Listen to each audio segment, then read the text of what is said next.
It's 10 a.m. Let's just get down to it. And it's time for your sports fix. Strap yourselves in, folks. From two guys who have covered the teams you're passionate about for years. We are professionals. This is Jake Scott and Ben Anderson on 97.5 The KSL Sports Zone.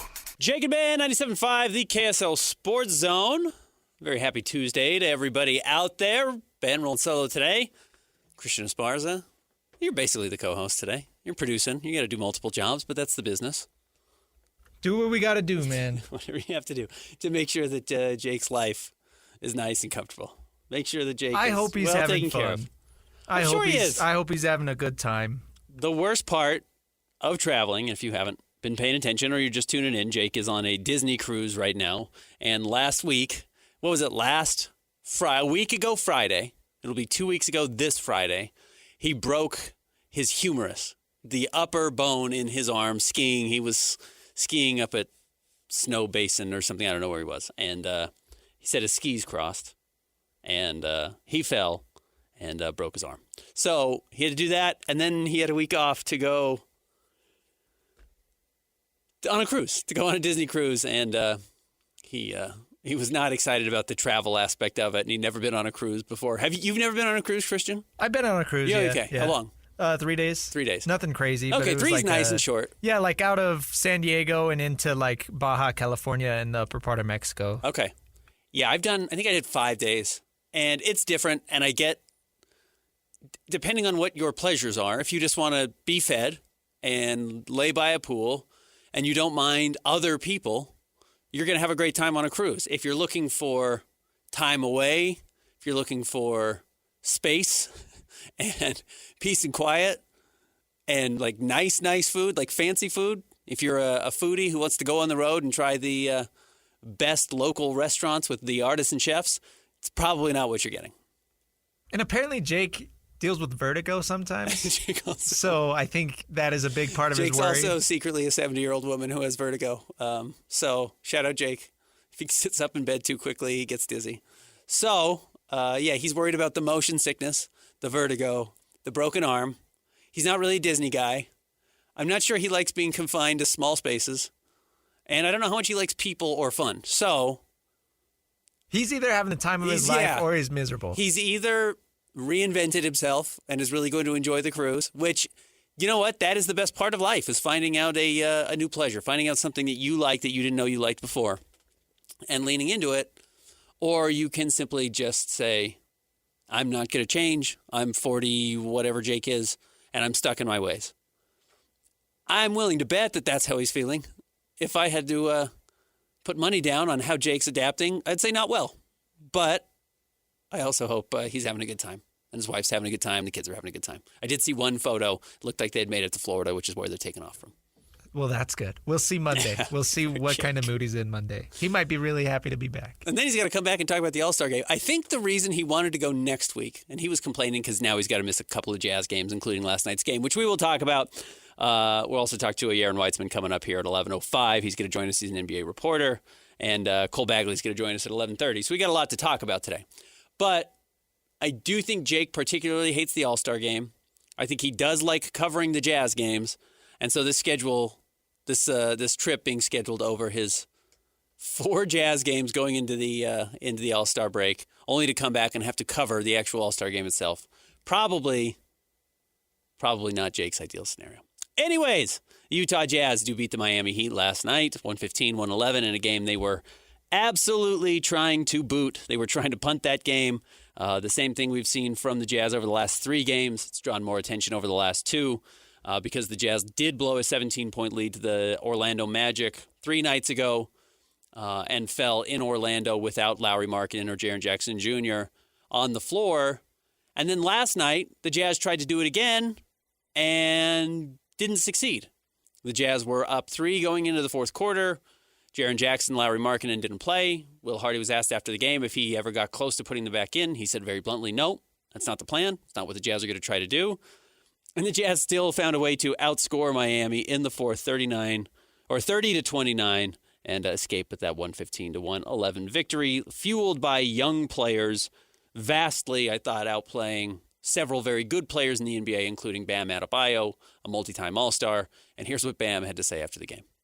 We got to find a way to win even against teams that are, I guess you can say trying to lose. He's right. Jazz are trying to lose. Jazz are trying to hold on to their draft pick. That's become a priority at this point in the season. Now they're shuffling priorities, or they're juggling priorities is probably what I should say. Jazz obviously are trying to hold on to this draft pick. I also don't think that they want to be starting from square one next season with this basketball team. I do not expect there to be more major transactions with the Jazz, barring something truly unforeseen. And again, that is if Giannis Antetokounmpo were to talk to his agent and he said, man, I've always loved my trips to Salt Lake City. I love Jaren Jackson Jr. I love Keontae George. Can you get me on that team? And the Jazz say, well, we've got Lauri Markkanen and Walker Kessler and a top 10 draft pick this year's draft, maybe number 7. This is after the lottery. Maybe number 6. We'll send that to Milwaukee for Giannis. And the Jazz say, well, we got a top 5 player and we got a top 25 player in Jaren Jackson Jr. and maybe another top 25 player in Keontae George, and we think we can win a championship. That's how I could see the Jazz making a major trade. Otherwise, I think the Jazz are going into next season with a roster that looks very similar to what you've been watching for the last 2 nights. Maybe a couple of veteran moves here and there, but nothing significant, certainly nothing in the starting lineup, and probably a few of the bench roles have already been decided as well. So the Jazz are going to use these final now 27 games of the season, I think, to figure out what this roster actually looks like, trying to figure out where they are competitive, where they are lacking, and still doing so while trying to lose games. And yes, it is goofy. And yes, it is wonky. And yes, it is a bad flaw of the system. And no, nobody's holding a gun to the Jazz's head saying you have to do it this way. The Jazz don't have to hold on to their pick this year. It matters. It's nice to have another lottery asset. It will make your team better in the long run. You don't want to give away a winning lottery ticket just for nothing. And by winning, I don't mean winning the NBA lottery. I mean a personal ticket or something of value that if you win too many games that aren't going to matter this season, you lose it. So the Jazz aren't going to do that, and they're going to be smart about it. But they are running into some roadblocks as far as how much they're going to actually be able to juggle. They may have to pick a path at some point before the end of the season, and we know at some point before the end of the season, but they may have to do it, Christian, earlier than they thought. They may have to pick a lane of, are we tanking or are we trying to gather as much information about this team with Lauri, with Jaren Jackson Jr., with Keontae George, I know he didn't play last night, with Isaiah Collier, with Ace Bailey, with Yusuf Nurkic on the floor.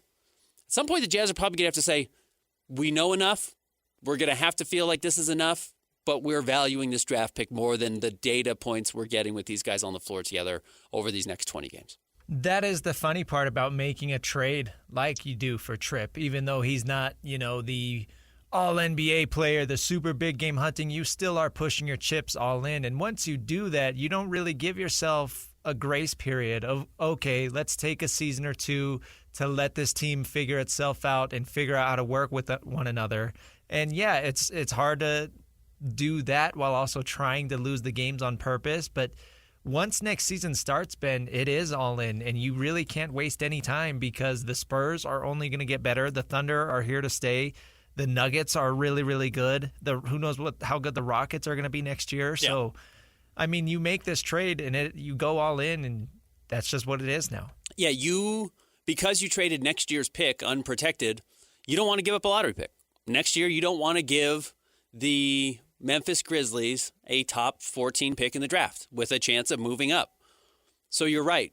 You want to jump out of the gate. You want to get going quickly. You want to make sure not only do you make the play-in tournament, you want to be a top 6 team in the West. And I think the way the Jazz are playing, it's 2 games.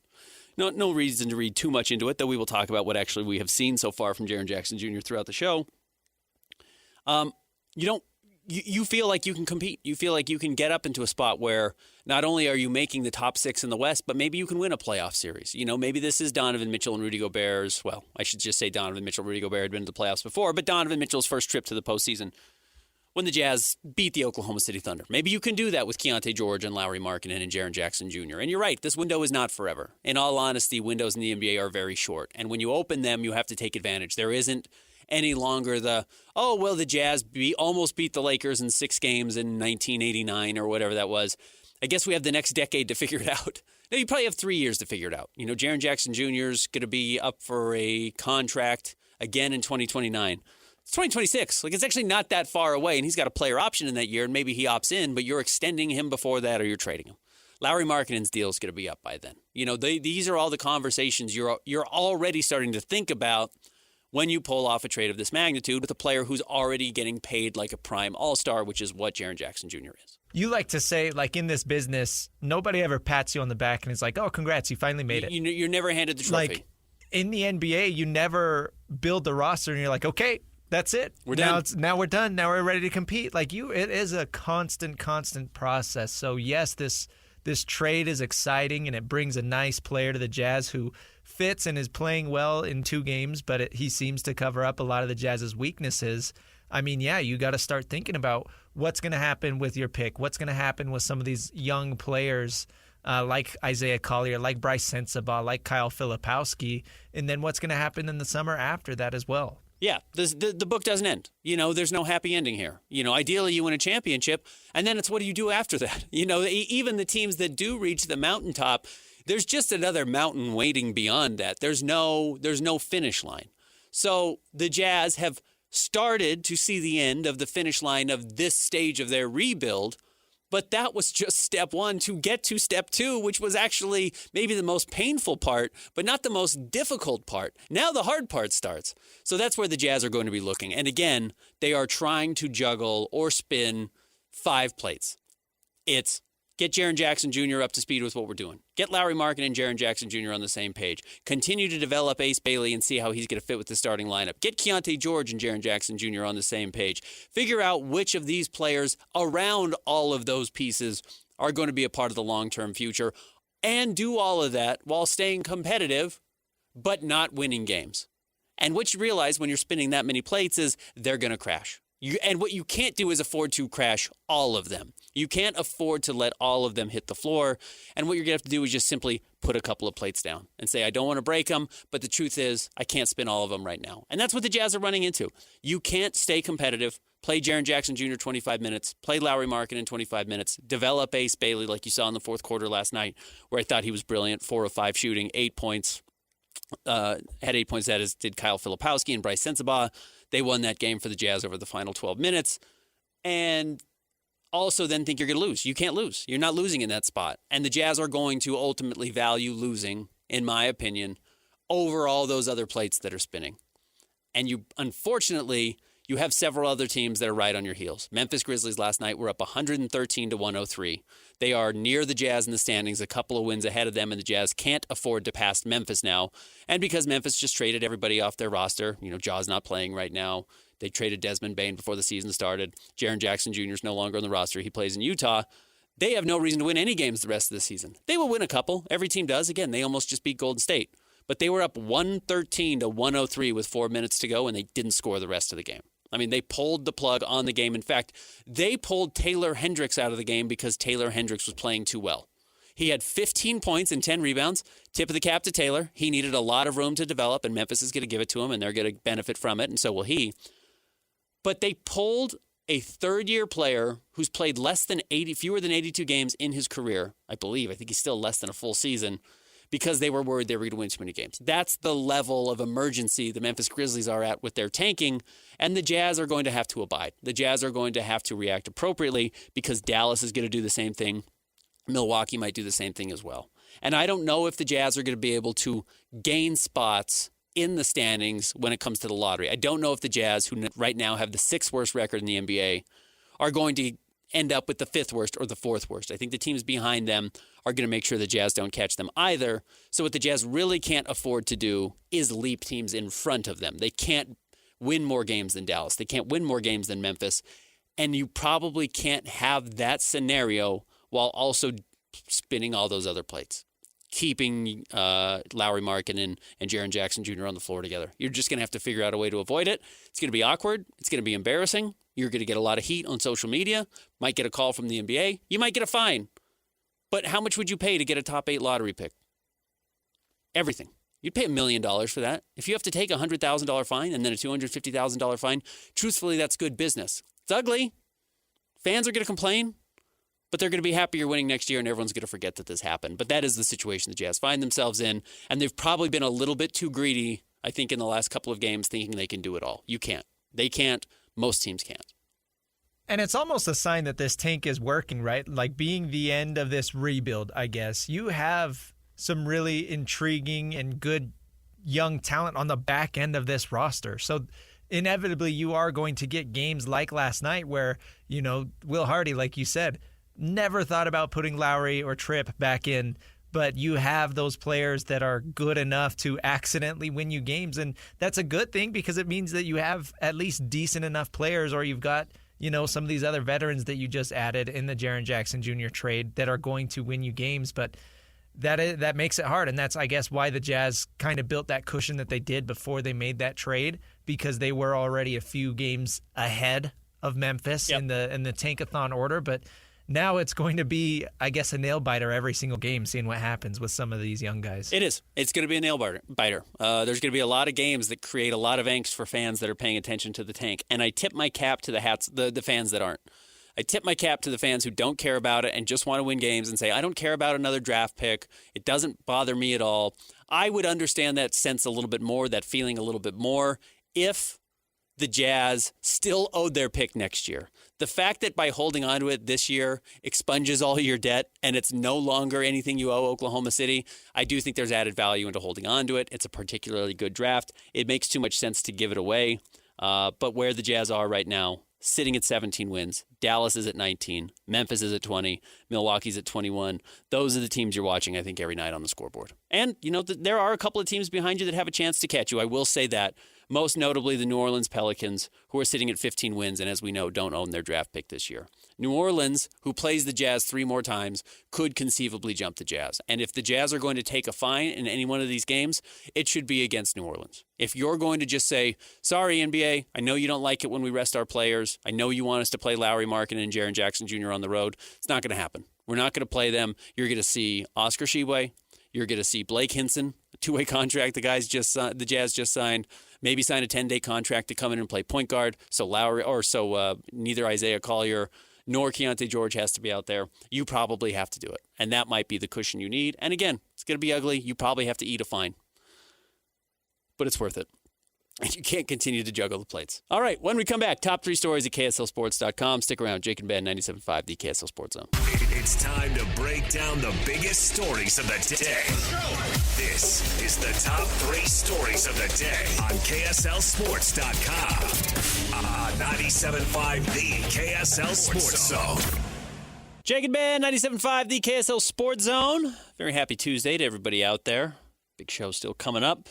We are going to talk some NBA basketball with Yaron Weitzman. He's got a book out about the Lakers. We'll talk big picture NBA, including what is going on with Los Angeles, and is this the final 25 games of LeBron and Luka together with the Lakers? And then Cole Bagley will join us coming up at 11:30, giving us a breakdown on what we've seen so far in the Olympics and what to expect with Clayton Keller and the U.S. men's Olympic hockey team. But let's get to the top 3 stories at KSL Sports. It's all brought to you by our friends at J. Brooks Jewelers. You heard John this morning with DJ and PK. It's the perfect time for the holidays, for Valentine's Day. Go check out J. Brooks Jewelers. Cherish your loved ones with J. Brooks Jewelers. You can go find them online, jbrooksjewelers.com. Explore their expertly crafted engagement rings made from the finest materials. Where are we, number 1, Christian? Number 1, BYU Basketball riding a 4-game losing streak, trying to snap it tonight at Baylor. I wouldn't even say low-key big game. This is just a huge game for BYU. They need to start finding ways to snap out of this skid they're in. And I don't think the skid is quite as dramatic as it may seem. Yes, 4 losses is not fun. That's not what they were expecting to be running into. I think at any point, 5 out of 6 is not up to par for the talent that they have on the roster. And I think the quality of coach Kevin Young is. I think he's a very high-level coach. But that is the truth of the Big 12. You lose to Texas Tech, you lose to Arizona, you lose to Kansas, you lose to Houston. I think all of those make sense. It's when you drop a game to Oklahoma State in the middle that you didn't get a chance to stop the bleeding, and now it feels like, the sky is falling. And that's certainly not what's happening. But you do need to stop the bleeding at some point, and you can't just wait until, Colorado's coming into Marriott Center in the next game. I guess we just have to get back home and win there. No, you got to get a good win. You got to get a victory that kind of changes the trajectory of the season and reinvigorates the roster and puts some confidence into the team that they can win difficult games. Baylor is not a top 15 team. They're not even a ranked team right now, but a good mid-level Big 12 team on the road is a difficult opponent, and getting a win should be a big confidence booster if BYU can do it. This schedule is so tough for BYU. I mean, you look at 3 of those 4 games that they've lost, or 3 of their last 5 losses have been Arizona, Kansas, Houston, teams that are understandable losses, and you don't blame them at all. It's just unfortunate they come so close together. Oklahoma State is a bad loss, but like you're saying, you're not ready to hit the big red button, the panic button. But if you do lose to Baylor, that's when you start to say, okay, what the heck is going on? Because Oklahoma State and Baylor in, basically a calendar week, those are 2 losses the Cougs shouldn't be taking, regardless of what else is going on. Then you add in all those other losses, and it's like, all right, things could hit the fan pretty quickly. And the human nature of it is you start to look down the schedule and you say, oh, if you lose to Baylor, yeah, you get Colorado at home, but then it's Arizona on the road after that. And then it's Iowa State after that. And then it's a couple of down games, Central Florida, West Virginia, Cincinnati. Again, there's not really a down game in the Big 12. And then you close up with Texas Tech. You can't start looking at it that way. You can't start looking at the rest of the season. You just got to take it game by game, as cliche as that is. And that's why you've got to beat Baylor. And again, you lose to Houston by 11. It was close. BYU wasn't right there, but it was pretty close throughout the game. Oklahoma State, a bad loss, still right there. Kansas, 90-82. BYU was right there. Arizona, 86-83. BYU was definitely right there. It's like they're close. And when you have that much talent and you have a good coach, you need to break through. And we'll see if they can do it tonight. They're taking on Baylor on the road, ESPN2, 5 p.m. Big game. Certainly going to be a lot of eyeballs on this one. Number 2. In case you missed it, the Jazz pick up a win in Miami last night. We talked a lot about the impact on the standings and the Jazz looking at the lottery, because that is going to become more pressing the deeper we get into the season. What we did not talk about, again, is how good Jaren Jackson Jr. has been, as you've been calling him Trip, short for Triple J, early in his run with the Jazz. Last night, another 22-point outing, another 5 rebounds, 3 assists. He had 2 steals. He was 7 of 19 from the floor, so not even a particularly good shooting night. 2 of 7 from 3, not particularly good. 6 of 7 from the free throw line. It is still interesting to watch how quickly he stepped on the floor. And I'm not going to say this is for sure what the roster is going to look like or the hierarchy, but he's just so clearly right now the best player on the Jazz. Immediately, he comes in and knows how to do things defensively that nobody else on the roster knows how to do. And you can hear him talking and pointing guys around and telling Lauri Markkanen, like, hey, I think you're in the wrong spot. I think you need to move over and guard this guy. It's so quickly changed everything the Jazz are doing on both ends of the floor. And then how much, he does things on the offensive side that the team has lacked as far as his, ease in scoring isolation buckets. He goes right up against Bam Adebayo, who is one of the 10 best defensive players in the NBA, one of the 20 best players in the NBA, and he just makes him look small. I mean, he just pushes him out of the way and gets to his 10-foot push shot, and it goes in, and you think, oh, well, that's a type of ease that the Jazz just have not seen in a very long time. Which, number one, is good because it feels really nice to see an immediate return on your investments, right? It would feel a little weird to make that big trade, and then even though it's only been 2 games, it would feel really weird to just sit here and be like, okay, what did we trade for? And I think immediately right?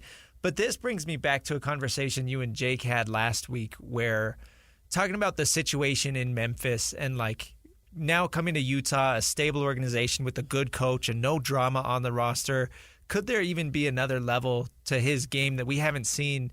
Because he is a grown-up and he is a mature person and he knows what this is about. And his dad played in the NBA and his mom is having a very successful career with the WNBA. And he has his head on straight on his shoulders, right? So being in this environment in Utah, I do really wonder now with a stable organization, like what his ceiling could really be. Outside of a couple of seasons, and let me go back and look at these early. Let me see if I can pull this up quickly.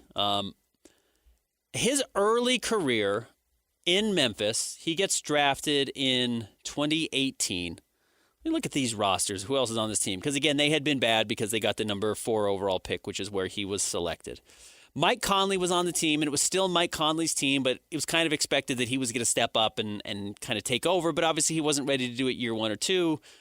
They go a couple of seasons with that kind of being the game plan. They've got some other good veterans on the team at that point, including Kyle Anderson when he was kind of beginning to enter his prime. Marc Gasol's on that roster and is very good. So it's not like Jaren's team, but the expectation is one day it will become Jaren's team.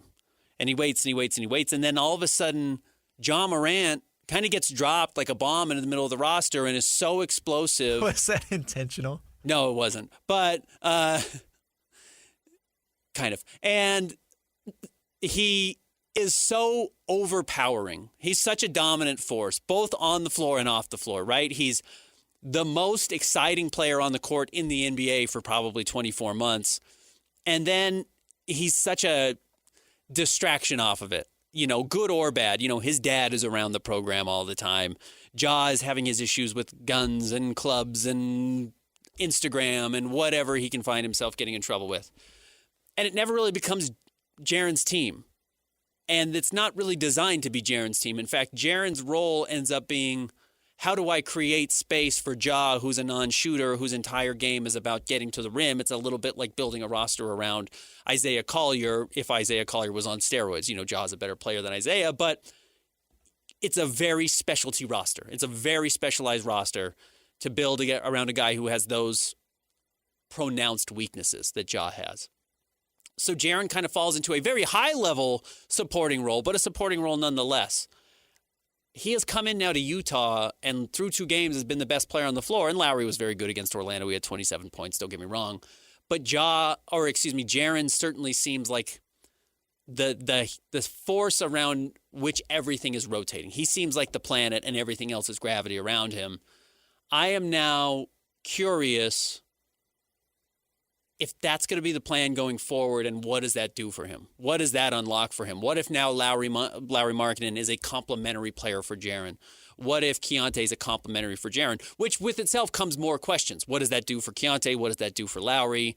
Is Lauri worth $40 million or $45 million if he's just a floor spacer next to Jaren? The answer is probably yes. But maybe it's not. And if it's not, then what do you do? And those are questions down the line. But going back to your point and what Jake and I talked about last week, what if now not only is he revitalized emotionally as a 26-year-old going to a new location with a roster that and a community and a franchise that's going to fall in love with him, what if they actually put pieces around him designed to complement what he does? Yeah, it's a big 3. There are some nights where he is going to be the focal point of the Jazz's offensive attack. There are going to be nights where Key is hot, so you let him take 20, 25 shots. There are going to be other nights where Lauri's hot, and you feed him the ball and do what he's got to do. So that's the nice piece about, having all this talent. And ideally, this is going to be quite the offensive juggernaut for Will Hardy. And one of the interesting things when you're building a basketball team that's very difficult and where it's different than football, different than baseball, et cetera, is that you have to find guys that fill their right position on the team. And I don't mean guard, forward, center. I mean, are you the best player on the team? And then are you the second best player on the team? And are you the third? And the hard part about drafting guys to find those spots is, do you know how long it's going to take for Ace to actually become a better player than Lauri Markkanen? Like, it's going to take 3 years at minimum. And whoever the Jazz draft this year, assuming they hold on to their pick, it's going to take 3 years at minimum. Okay, Lauri's contract is up by that point. You're actually not giving yourself a window for that to come to fruition. When you trade for a player, he steps in immediately, ready to go as a proven veteran, and he says, okay, now I'm the best player on the floor, and Lauri gets bumped down to what has probably always been his rightful spot, which is the second or third best player on a good team. He's probably not the number 1 player on a good team. And now Keontae doesn't have to be the second best player, he can be the third best player. Fitting those pieces in the right order unlocks everything because now, as you're saying, sometimes it's my night. But Lauri used to have to do it 50 nights a year. What if he only has to do it 30? And what if Keontae, instead of having to do it 30, only has to do it 15? And then Ace Bailey has to do it 5. And once those pieces all start to fit in, if Jaren can be that player, that's when you start winning a lot of games. So that's what I'm watching for the Utah Jazz. They are back in action tomorrow against a very lousy Sacramento Kings team who has lost a franchise record 13 straight games. What's next? Number 3, Team USA Hockey. The men's team was practicing yesterday. It sounds like Clayton Keller might be on the outside of the rotation through the first couple practices. Our very own Sam Farnsworth doing the dirty work in Milan. He got the opportunity to speak to Clayton Keller. How's the jet lag, I guess? Is the adjustment a tough process? Or? I think the first day is honestly pretty easy because you sleep a little bit on the flight, and then you're kind of so amped up to be here, and went through the whole experience. So I'm sure after this I'll be in bed pretty early tonight. Yeah. And then how does it feel to get out there, on the ice with these guys finally? I know it's just the first of kind of building that cohesion, but to just get out there, have the USA on your chest. Yeah, it's a super special feeling. I have so many things to be thankful for, to people that have sacrificed to get me here today. So it's a surreal feeling, and something that I don't take for granted. What are some of the challenges of building that cohesion and chemistry in such a short amount of time to put together into a tournament?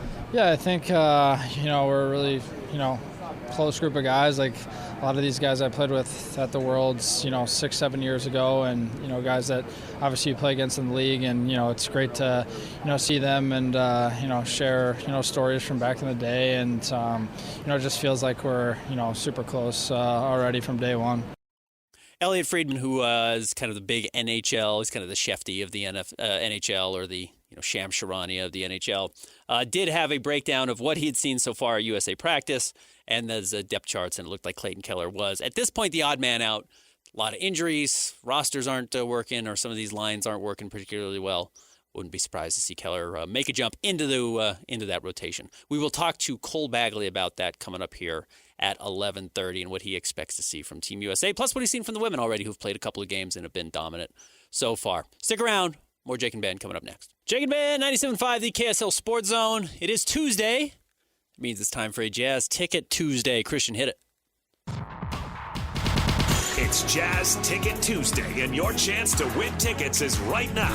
Call this number now. Call this number now. Be caller number 12 at 801-575-ZONE. 801-575-ZONE. And you'll be on your way to Delta Center to see the Utah Jazz. He fires the three. He hits. Oh, don't do me like that. This is 97.5, the KSL Sports Zone.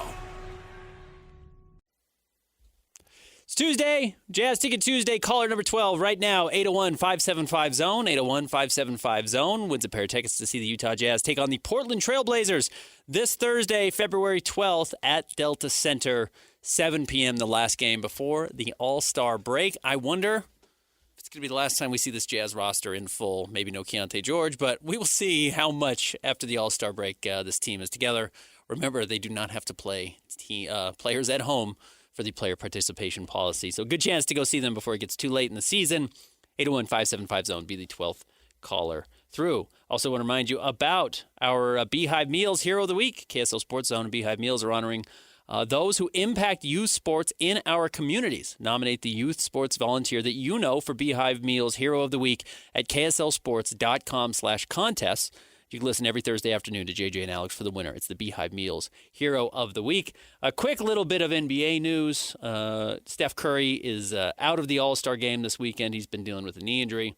And yesterday, Steve Kerr announced that he was not going to be playing in these final two games before the break or in the All-Star game.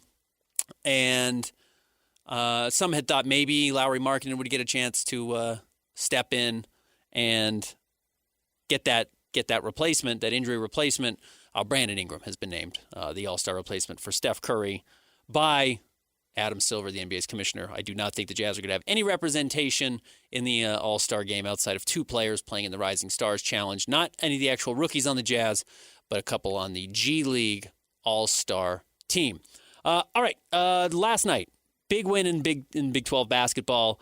Arizona suffered its first loss, falling to Kansas. Again, I know some BYU fans were frustrated by BYU's loss to Kansas. A reminder of how good Kansas can be, because Kansas also did this without Darryn Peterson, the projected number 1 overall pick in this year's draft.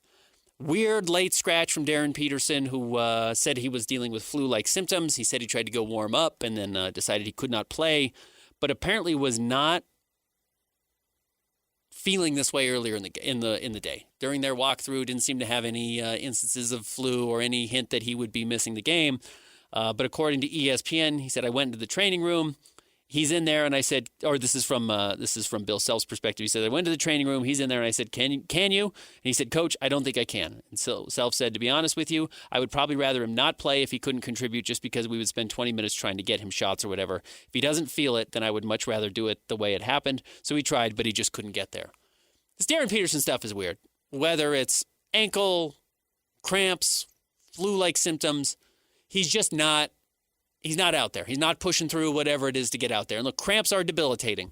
The flu is bad if you're dealing with the flu and you're vomiting. Your ankle, whatever it is, I get. Those are all very serious.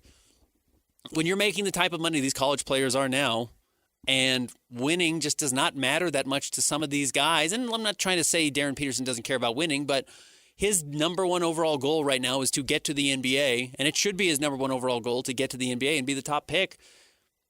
If he doesn't care, he doesn't need to play. And that's going to be a hard part about college basketball that we're going to see going forward, especially for some of these top recruits. Yeah, it was pretty interesting. You talked to Kevin Sweeney yesterday, a college basketball writer, and you asked him, are NBA teams starting to be kind of wary of this? Because it is a pattern.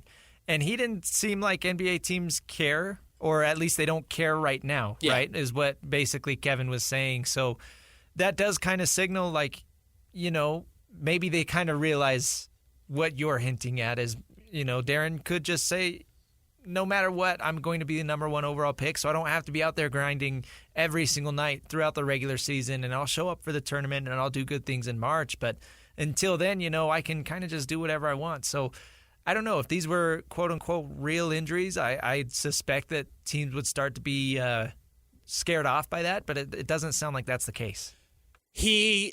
If the draft were today, he'd be the number one overall pick. I firmly believe that. I think he's been better on the floor than any of the other super freshmen, including Michael Brown last night, who had 45. I mean, they've had 5 freshmen that have 40-point games this year, including A.J. DeBonsa.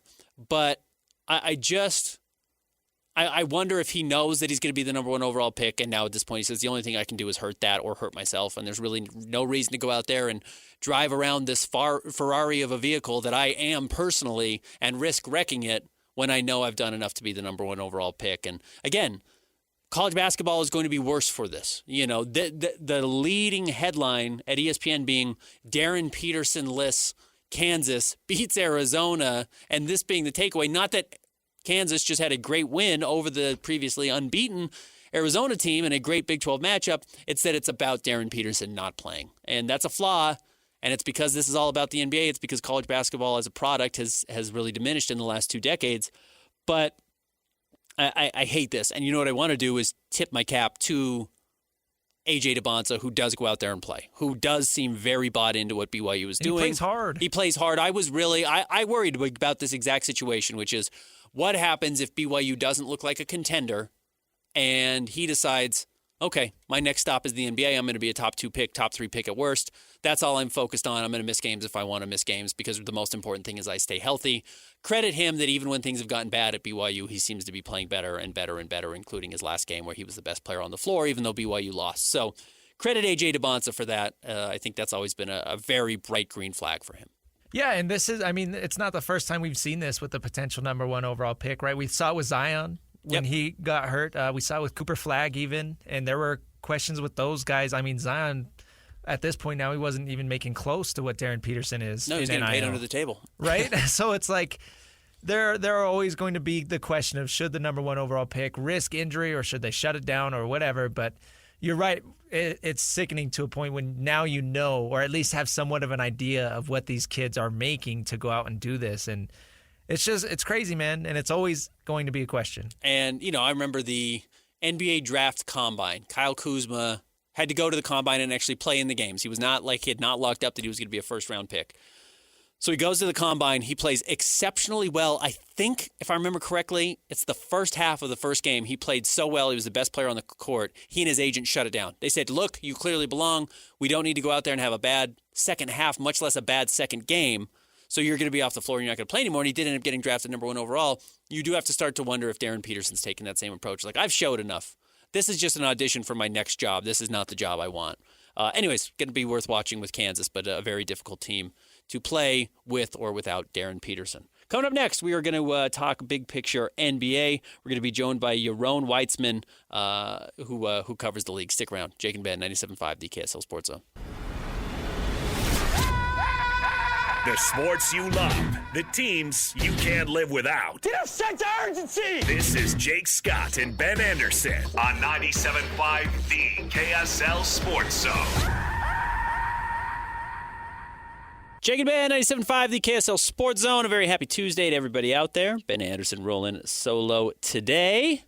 Let's welcome in our next guest. He covers the NBA as a league. He's also the author of Tanking to the Top and A Hollywood Ending, the Dreams and Drama of the LeBron Lakers. It's Yaron Weitzman. What's going on, Yaron?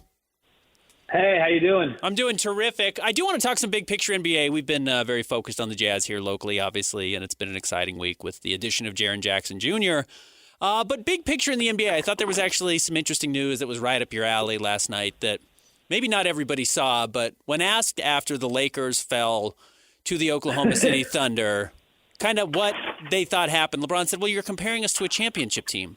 He says, and we're clearly not a championship team.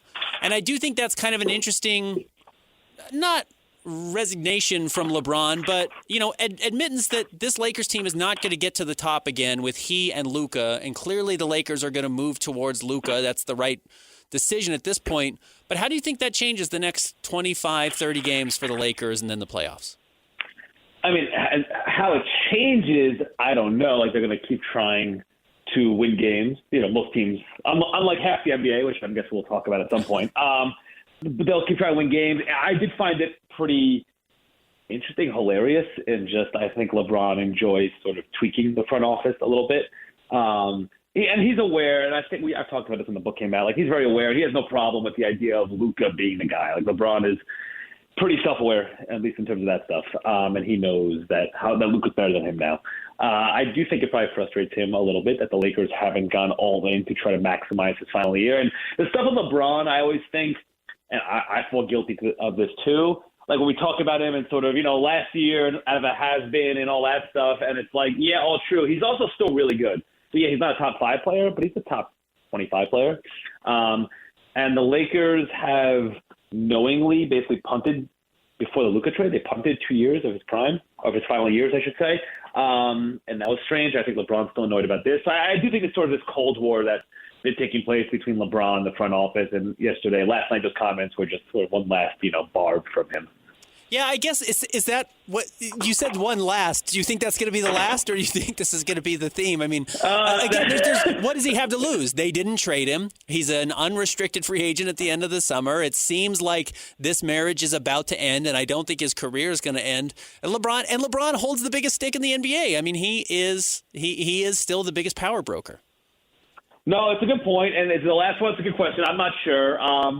Yeah, it's a good question, and I do think he's sort of enjoying this aspect of being the candid old man a little bit, right? And I can say whatever I want, partly because of his stature, partly because he's 41. And like, why can't he admit what we all see is that the Lakers are not as good as the Thunder and not a legitimate championship contender as constructed. I also think that's part of it, right? Like, two things can be true. It's not LeBron saying that they're not going to try. It's just in being honest about where the season will likely end. And I kind of respect that. Is there going to be a happy ending here? I mean, they're not going to win a title, but is the ending of the LeBron run in L.A. going to be comfortable? Is it going to be smooth? Is it going to be, a mutual departure? It's a great question. What I will tell you is nobody knows. I mean, I'm sure somebody knows. You know what I mean? Like LeBron and whoever else knows. But people removed from that don't know. And Rich Paul, if he knows, doesn't talk about it with anybody. Like, if people aren't aware, it sort of seems like we're headed for a ending here. And the Lakers have been seemingly waiting for him to say, I'm done. I'm done for a while. I always joke, Rob Pelinka in his preseason press conference was asked about LeBron, and his quote was, we'd love to see LeBron finish his story here. And I always add, what he left out was, and we hope that story ends right now, right? Like, they're kind of done with it. The question becomes where are we going? And that's where it gets a little weird. Everyone knows teams, Cleveland, Lakers, that's probably it, honestly. Maybe Golden State, maybe. Like, that would be one if you want to do it. You can kind of see it. Other than that, though, it's hard to figure out where you go. And so just the question to me becomes like, does LeBron decide, you know what, I'll play on the mid-level or minimum, and I don't want to move my family, but I'm not ready to retire yet. But the other aspect of this is the Lakers have new ownership, and none of us know how they plan on handling this situation or how they would handle this situation. So that's the other curveball here that I'm kind of unsure about. All right, Yaron, you wrote a book called Tanking to the Top. It was about the Philadelphia 76ers and the quote-unquote process. But it's only grown worse in the NBA. Now, maybe not to the level that an individual team is doing what the 76ers did, but more teams are dabbling, and to the point where, honestly, there might be 14 teams, 12 teams in the NBA over these final 25 games of the season that are actively not all that interested in winning games. How serious do you think the NBA is about fixing this? How big of a problem do you think this actually is? I think it's a huge problem, and I would say push back politely the idea that no teams are doing it as, aggressively as the Sixers. Like, I was talking about it to somebody today. I don't know. We use the Jazz, for example. We've seen front offices tank. I don't know if we've seen coaching staff and star players on board to the extent that we're seeing this now, right? Like, where you have Will Hardy last night saying he wasn't going to put guys in. Like, that's new. The Nets, look at the Nets as an example, right? The Nets tank, but they sort of have to, Jordy Fernandez proof their roster to the idea that, like, he's going to try to win every game, so they have to give him a G League roster. Or sort of like Lauri Markkanen seemingly willing to punt 3 years of his prime for some hope of a better future. So I think it's a huge problem, and it's starting off earlier now than we've ever seen. Like, we haven't even reached the All-Star break, and you can't find – if you can find one game every night featuring two teams trying to win, that feels like a win, right? So it's a huge problem. I think we're going to hear Adam Silver does a press conference at the All-Star weekend always. I think this is going to be a huge subject, and I think he's going to be hammered on it pretty aggressively. And I do think it's something the NBA needs to address. Is it fixable? That's a great question. So the sport, basketball by the nature of the sport is, it lends itself to tanking because there's no other equivalent of where one player can have such an impact on the team. It's almost like, I guess quarterback would be the greatest comparison we could think of, but, they play half the game, and it's 11-on-11. So it's fixable. I don't know if you'll ever fix it completely. I always feel like, it's a bit of a cop-out, but I always say, it's not my job to fix it. Like, that's people in the league office whose jobs these are to literally think of ideas and ways around this. I don't think you'll ever completely get rid of it, but there are things you can do. A good example is this, right? One of the fixes, not for tanking, but one of the measures the league put in recently to help address the lack of players tuning up was this idea that, like, for national championship games, right, the player participation policy, right? So if a team is on national TV and a star doesn't play, they get fined. So we've seen this happen with Cleveland and other teams. If you think about it, though, that does nothing to address tanking because teams like the Jazz and Wizards, the Bulls, whatever, these teams are not on national TV, right? The Nets.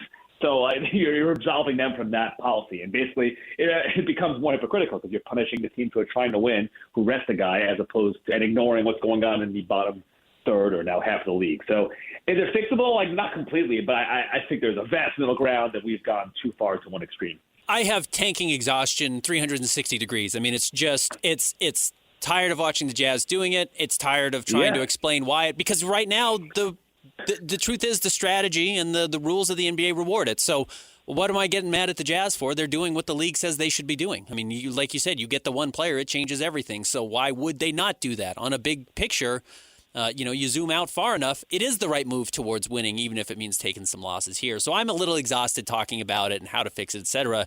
So what do those other 14 teams do over these final 25 games of the season, or 16 teams that are trying to make the playoffs? What is the biggest storyline, you think, after the All-Star break in the NBA outside of tanking? I mean, there's a couple. The Knicks, just there's a lot of pressure there. They fired Thibodeau. It basically means like championship or bust, which is a hard bar to clear. And they have a lot of high-priced veterans, and they have an owner who is famously reactionary. So you talk about a big market team with lots of pressure. That's one certainly that I'd be paying attention to. I'm also Tatum, whether he comes back and what the impact would be on the Celtics. That's another big one for me. I'm also curious to see I think the Western Conference playoff battles can be really fun if we have those teams healthy. Like, I think we can get a really, really awesome second round of playoffs and on. If you have teams like the Thunder and Spurs and Nuggets and Rockets and Lakers and all these other teams sort of battling it out. So to me, those are some of the major ones for sure. And then obviously we have to all wait, and then we'll be on Giannis watch in, again, was it 3 months from now, 4 months now? We'll start all over again. Yeah, speaking of exhausting stories. Yeah, can't wait for that one. Exactly. The East, we focus on the West, and the East is a little bit of a running joke, hence the Jazz beating the Miami Heat, who are going to easily make the playoffs, and the Jazz are trying to lose a game, and the Heat can't get a victory.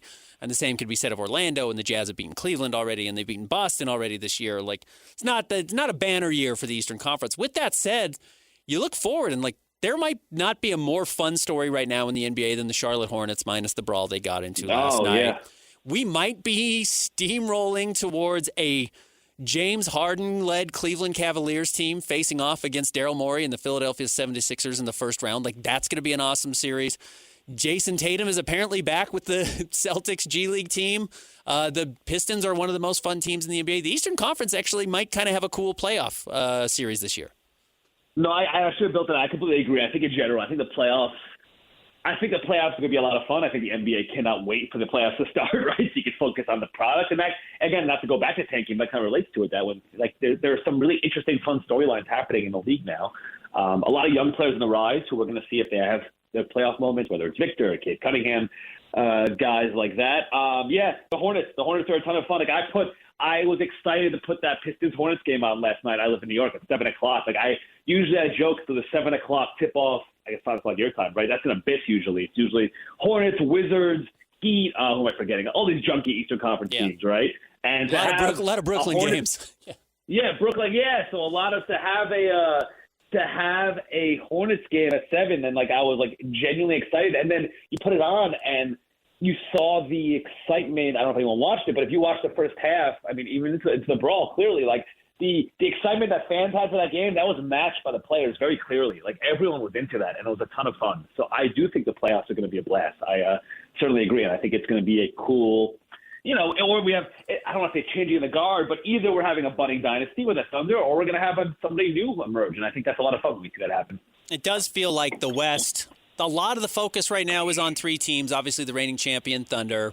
The Spurs have seemingly had their number this season, some of them without Shea. One of them, the NBA is actually looking at the Thunder to see if they were not tanking, but resting too many guys in a big game. They're being investigated today. And then, of course, the Nuggets, who have been revolutionary minus last night's loss and still seem very competitive. Let me ask, is there a team outside of those 3 that you think could upset the apple cart and could actually come out of the West?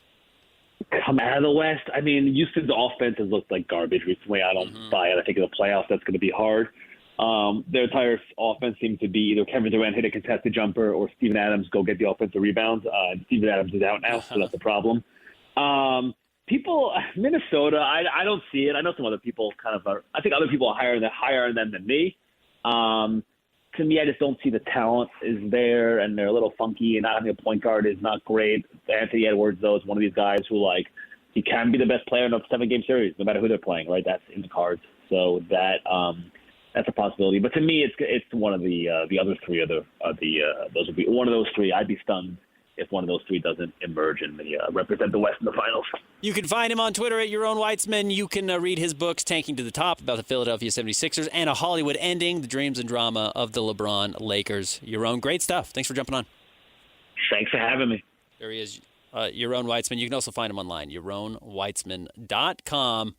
Good stuff there. Interesting run here. Again, the tanking is a major issue. The Jazz are going to suffer through it for the next 30 games.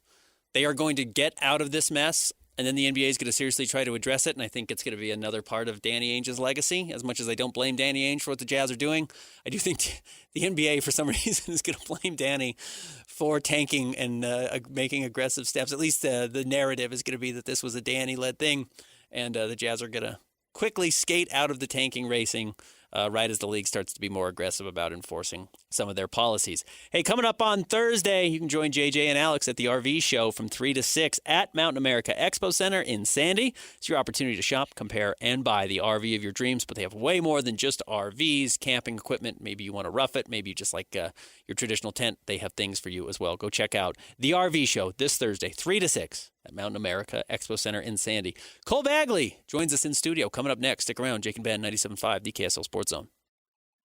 Who's got it better than us? Your home for the best sports coverage in Utah. You're listening to Jake Scott and Ben Anderson on 97.5 The KSL Sports Zone.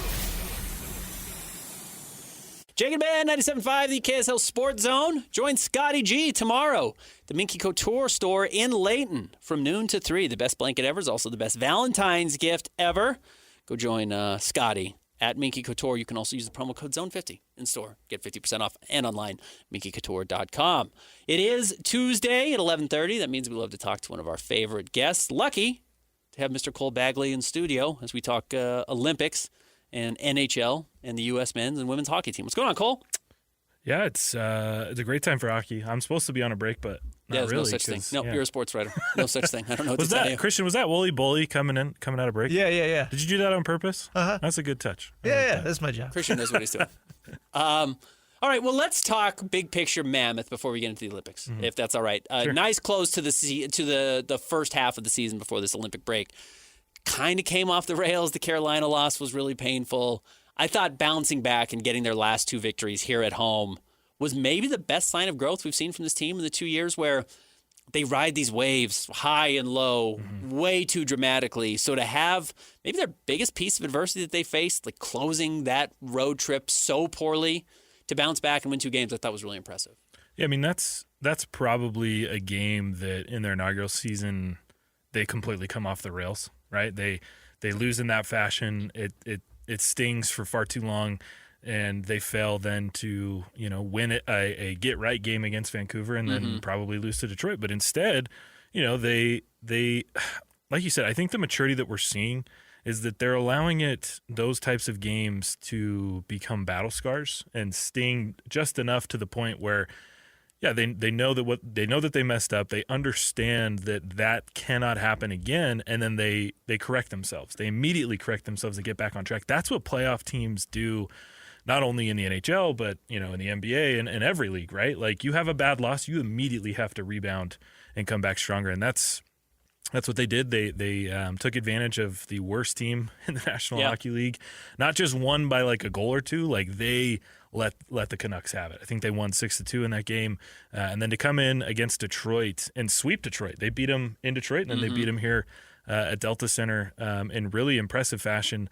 And the biggest difference that I've noticed that allows the Mammoth to really get themselves right is coming out of the gate with energy. When they have a really good and strong first period, they win most of those games. I think they're 13-4-1 when leading after the first period. So, and that's not rocket science. That's not like, oh wow, that's something unique to this. No, everybody.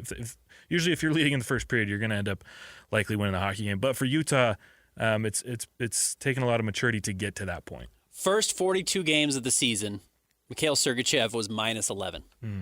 His last 15 games, he's plus 12. I mean, that's a 23 goal difference or point difference with him on the floor or on the ice, I should say.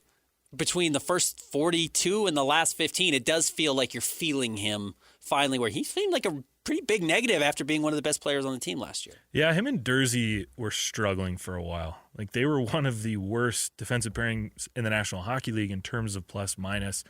And, I had inquired about this, kind of asking some people, hey, what's going on with 98? And not that they made excuses for it, but they kind of looked at it in terms of, all right, this guy, since day one, since he put on a Utah sweater, has led us in minutes, playing a ridiculous amount, 25, 26, sometimes 27 minutes a game. That's almost half the hockey game, and that's not usually normal. I mean, your top guys are usually skating 23, 24, maybe 25. So to be pushing 30, that's a pretty heavy amount of minutes to have to bear. And then he still had a number of goals, a number of assists and points, and so he was contributing. But kind of what they pointed out to me was, look, this guy has carried so much for us. He's been the defensive anchor, and so we can't really. Not that they're looking the other way, but they really couldn't blame him for maybe not necessarily playing tired, but not necessarily having the best numbers. Yeah. And he's turned it around. And I think the biggest thing for him is he's playing with passion again. And I think for Sergachev, the fact that this team is playing so well, the fact that I think they've won 12 or 13 of their last 16 games, that's a big deal. He likes to win. And I think when the team is playing well, when they're winning games, that's when you're going to see Sergachev at his best. Not that he's not going to contribute when the team is losing, but he has grown up in the NHL on a team that the standard was winning. Right. And not just winning regular season games, but he won several cups.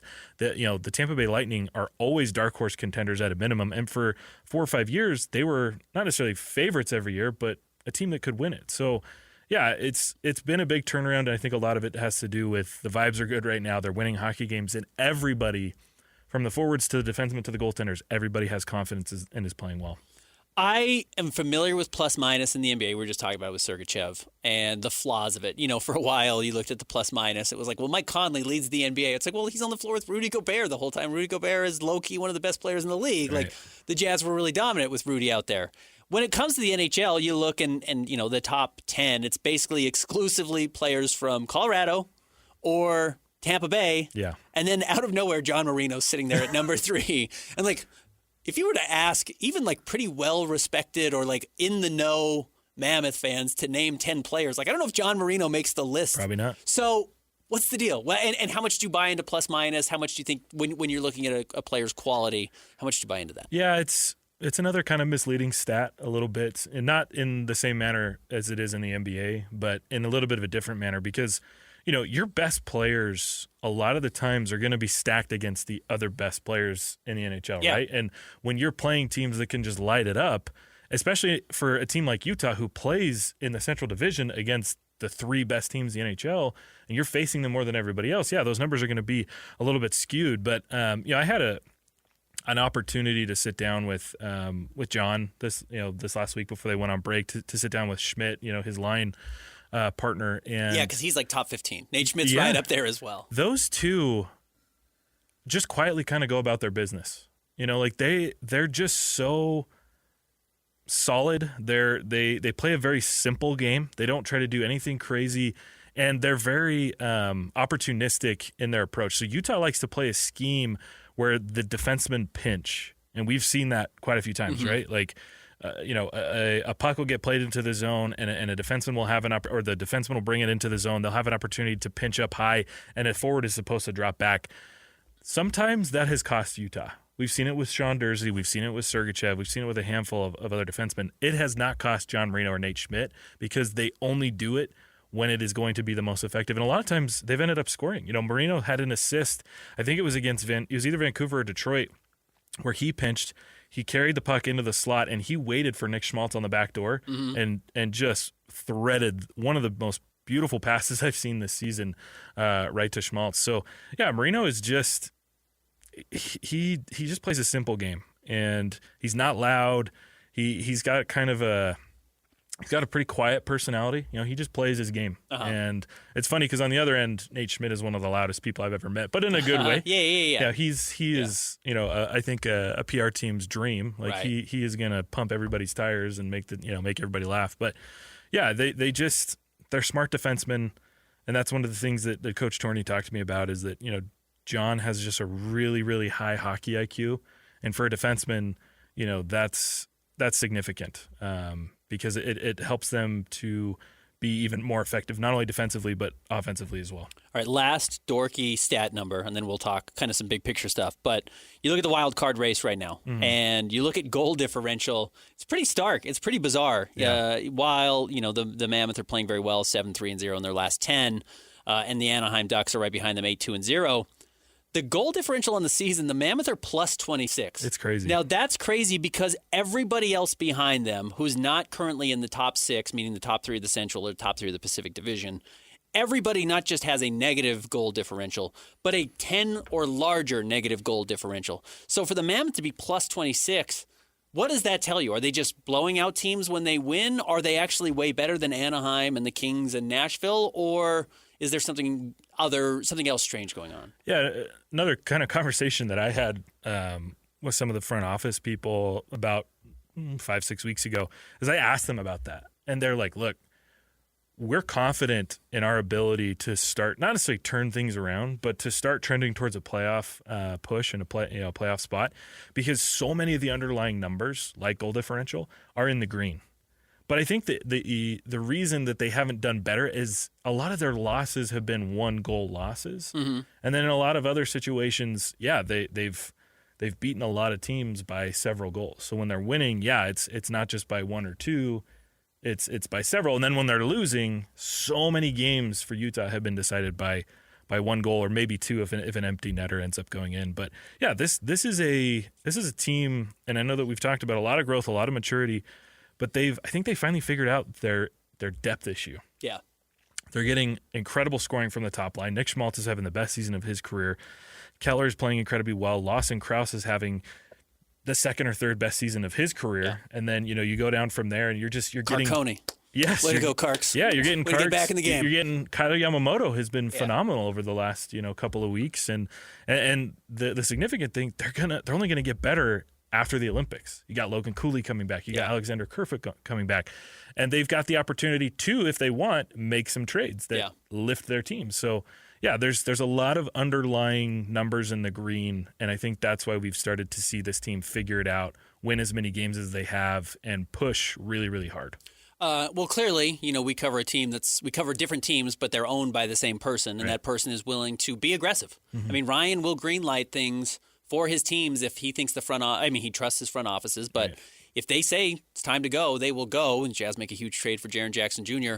Do you think there will be motivation to make trades, or do you think this team's playing well enough that they will ride it through the rest of the season? Bill's mindset around trades, as long as he's been in charge, is they're always looking. They're never really sitting back going, "Nope, we're good," or "Nope, we shouldn't." It's more of, all right, let's stick our nose in there and let's see who's available. So I do think that they will be looking around, and Utah is now getting to the point in their rebuild, kind of like what we just saw with the Jazz, right? You have so many assets, you can't use all of them. And so you have to make those assets work for you in a way that's going to make your team better. That's not always, looking to the draft. That's, they coupled a bunch of picks and some young players and they got, Triple J, right? Yeah. Like he's coming in. Utah now has the opportunity to start doing that a little bit more. They did that when they acquired Mikhail Sergachev. They did that a little bit when they acquired JJ Peterka. But yeah, there's an opportunity if the right player is available. Now, one thing to remember, though, is Utah is not necessarily looking for a rental type player. Right. They're not looking for a guy that's on an expiring contract or maybe a two, has a year after this left. They want foundational pieces. Exactly. They want guys that are going to help them long term. Now that, in my mind, that's why they made the Peterka deal, right? A 23-year-old who can come in and really grow with their young guys. Sergachev, similar thing. A guy that's starting to kind of come into the prime of his career, but he's not too old. He was 26 when they acquired him. So I think that's why. I mean, there were reports that Utah was interested in Panarin, the 34-year-old who just got traded to L.A. But I think the important thing for Utah is they don't want to get attached to guys who are either rentals or who don't really match the timeline. Now, that doesn't mean that things can't change. And I wouldn't be shocked if, maybe Utah jumps into the Nazem Kadri stakes with Calgary. But, yeah, it has to make sense, and it has to match what they're trying to accomplish. So we'll see what gets done. But, yes, I do expect for them to maybe start looking and see if they can't make a deal. And if not, it's fine. They're playing really good hockey. Are both teams satisfied with the Josh Doan-Peterka trade? Oh, yeah. Doan's playing out of his mind. He is. He's playing awesome. I know he's kind of like a legend with the team. I mean, because of who his dad is. He's he's turned into a really good player. I think that was a pretty even trade. And a lot of Buffalo fans will be like, well, we even got Michael Kessering. I'm like, he's just not that good of a player. Does he have a point this year? I don't know if he does. He's like, his ceiling is like a second pairing at best. Yeah. He's just okay. Yeah. But Doan. Nice guy. Yeah, he's a great guy. Like Kessering. What's funny? He's the only player on the inaugural team that blocked me on social media. I don't know why. Well, that happens too. Yeah. But maybe he wasn't that nice of a guy. Yeah. He was always cordial. Yeah, he's nice. And I pumped his tires a lot. Anyways, Josh Doan, I'm not surprised that this happened. An expanded role, a team that was grasping at straws, trying to find somebody to step up. Doan is traded from the team that drafted him. The legacy had kind of removed itself because, they weren't in Arizona anymore. They were in Utah. But yeah, it's been pretty even. Josh has proved that, he just got a big contract. Right. He's proved that he can be a guy for that team, and I think it's great for them because they've got two young, really, really good players in Tage Thompson and Josh Doan that can potentially lead them into the playoffs this year. And yeah, we'll see. But I think he's got a big chip on his shoulder. I think he looked at that, and a lot of people said, "Man, this is a home run for Utah. What is Buffalo doing?" And I think he internalized that and went, "I'll show you guys." Yeah, and Peterka's been good. Yeah. He hasn't been great. He's been good. And, we'll see. Teams got to get to the playoffs before we probably start judging these teams too harshly. All right, let's talk Olympic hockey quickly. It does look like, at least in these early practices, we saw Friedman report that maybe Clayton Keller's not going to be in the opening night rotation. But what does that mean, and what's the likelihood he could break in? Yeah, it's we talked about this a week or two ago. This is not unexpected. And my assumption is that Keller was one of the last few guys selected, which is okay. Like, this is a really good USA team. This is probably the best American team to ever go to the Olympics with, the Tkachuks and Eichel and Hughes brothers, Austin Matthews. Like, the list goes on and on of how good this team is. And so for Keller to even make the team is a huge accomplishment. But I think the brand and the style of hockey that the United States is looking to play is kind of that bully style, with the size that they have. But then as well, they can break you down. And the United States definitely has the best defensive grouping at the Olympics and the best goaltender trio at the Olympics. So for Keller, I think the thing that he needs to do is just take advantage of being around all this good talent. If they call upon his name, which I could see, maybe he plays one. It's a pretty physical sport. Guys get hurt. Yeah, it is. Step up. That's not his style, right? Yeah. He's more of a finesse type guy. He's very technically skilled, but he's a little bit smaller. Yeah. I think he's one of the smallest guys on the team, if not the smallest. So for him, just take advantage of being around this incredible talent. Enjoy being an Olympian. If they call on your number because they want to get you a game or two in the preliminary round, that wouldn't shock me. Or injuries happen all the time. So, we'll see how it turns out. And, there's a couple guys in that bottom six that I'm not crazy about. Mm-hmm. Like a guy like JT Miller. Maybe he doesn't perform well and they go, you know what, we're going to give Keller a shot. So we'll see how it goes. But it's still very, very exciting for the Mammoth to not only have Keller, but, 4 total players at the Olympics. Women have dominated to the first 2 games. They have. They have played really well. Is there anyone going to give them a challenge? Are they going to run into stiffer competition? Well, they're playing Canada today. Okay. That's 2 juggernauts. Yeah. Like, if you haven't watched any of the women's Olympic hockey at this point, turn it on today. Yeah. I think it starts in 15 minutes. Okay. So watch that game. They going to be selling Clayton Keller Team USA jerseys over at the team store? No. Can't do it or won't do it? Nike controls the allotments. Yeah. Fanatics. And it's a Fanatics run team store. And what I've heard is they will not be selling any Olympic jerseys. Huh. So you have to find those elsewhere. Yeah. It's going to be a hot item. Well, they've been sold out on Fanatics for a long time. Some other like Dick's Sporting Goods had some, but they're gone. I don't know. It's a tough item to try to get. If there's money to be made, people will find a way to put it in front of you. They will. Or DHgate. Yeah, whatever. What do you want me to do, Christian? Jazz tickets. It is Tuesday. We want to make sure you get hooked up with Jazz tickets. Hit the sounder for me there. It's Jazz Ticket Tuesday, and your chance to win tickets is right now. Call this number now. Call this number now. Be caller number 12 at 801-575-ZONE. 801-575-ZONE. And you'll be on your way to Delta Center to see the Utah Jazz. He fires the 3. He hits. Oh, don't do me like that. This is 97.5, the KSL Sports Zone. Jazz Ticket Tuesday, caller number 12 right now, 801-575-ZONE, 801-575-ZONE. Wins a pair of tickets to see the Jazz take on the Portland Trailblazers coming up on Thursday, the final home game before the All-Star break. It's Thursday, February 12th at Delta Center at 7 p.m. Cole's visit with us is brought to you by Hercules First Federal Credit Union, growing stronger together. Cole, thanks for coming in and geeking out on some hockey with me. Yeah, anytime. Cole Bagley, your Utah Mammoth Insider at KSLSports.com. We'll wrap up the show. Coming up next, Jake and Ben, 97.5, the KSL Sports Zone. Whether it's the Jazz, Utes, Cougars, or Aggies, these guys have got you covered. Time to eat, fellas. You're locked on to Jake Scott and Ben Anderson. 1, 2, 3, move it. On 97.5, the KSL Sports Zone. Two amigos on the airways, talking sports. They got a matrix and also loves his tie-dye. Ben's got style with his scarves. Oh my. Jake and Ben, 97.5, the KSL Sports Zone. Tomorrow, Win Ticket Wednesday. Your chance to go check out Brian Regan at Delta Center. Saturday, February 14th, the Valentine's night date. Get your tickets today at SeatGeek.com or listen all day tomorrow for your chance to win tickets to Brian Regan at Delta Center coming up on Saturday. Also, I want to tell you about My Hearing Centers. Join Scotty today from noon to 3 at My Hearing Centers, 8941 South, 7th East. Go see Scotty. Rolling solo today. We have our first very bizarre, well, not our first, that's a lie. Our first very strange Olympic moment. Coming courtesy, I can't find this guy's name. Norwegian Biathlete. He won the bronze medal. Biathlete, skiing, shooting guns. Right? That's biathlete. I'm just going to read you from this story. It's been translated. So don't shoot the messenger. No pun intended. In the interview with NRK, that's the company, or the outlet, says he first started by thanking everyone who has helped him on the path to his first individual Olympic medal. And then, unprompted, he makes an admission. He says, this is a quote.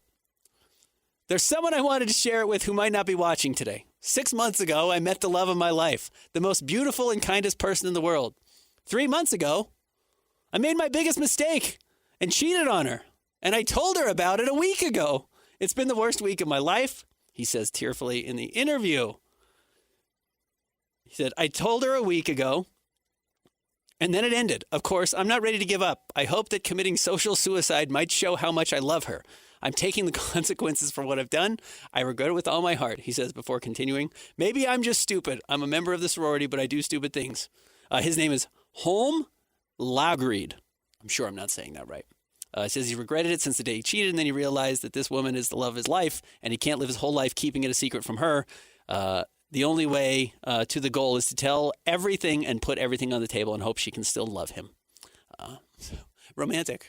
Shouldn't have cheated. First of all, there's a really easy way to avoid all of this.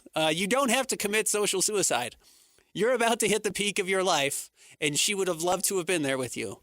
You did...